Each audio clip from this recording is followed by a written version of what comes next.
people who've been to the tour before, will they see anything new if they come and watch this time? I think one of the exciting things are the champions are all here on the tour, and you're going to see them live. And when you see them perform live, it's so much bigger and faster and stronger. The excitement in that, and we're trying to recreate as much as we can of the TV show. We're going to even be bringing the team challenge on tour as well, so that's exciting.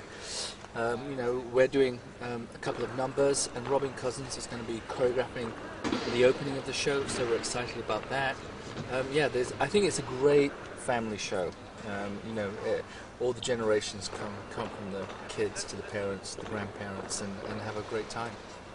Any particular highlights that you enjoyed in this series and that we might be able to catch up on? I think, you know, it was for our personal routines.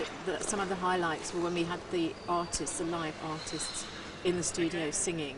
I remember the evening that we had the overtones singing, and it was great to skate to them while they were standing on the ice singing. But they also sang everyone else's routines as well, which is the first. It's like having a house band in. Obviously they won't be with us on tour, but we are doing one of their routines.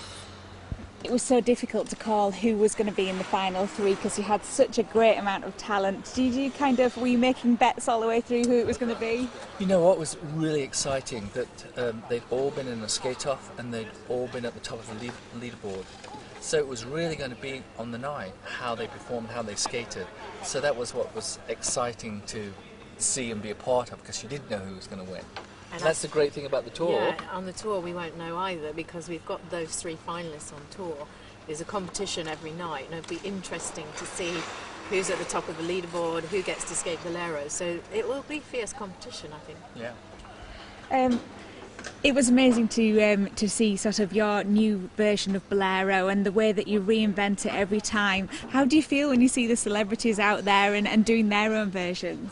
It's quite endearing to watch how they've interpreted the Bolero, and they put their own stamp on it, and it's so different. All the couples, the three couples, we only saw two on the TV show, but the three couples in the final, they all had completely different routines, and you know, it's great for us to watch and see how they interpret it. Jason Gardner, particularly nasty this year. I thought at one point it was actually going to come to fisticuffs. Who are your judges this time, and can we expect more of the same? On tour, we've got Karen's joining the panel again, and Robin's going to be there, and Christopher Biggins. 3 judges. I think it's going to be a lot of fun.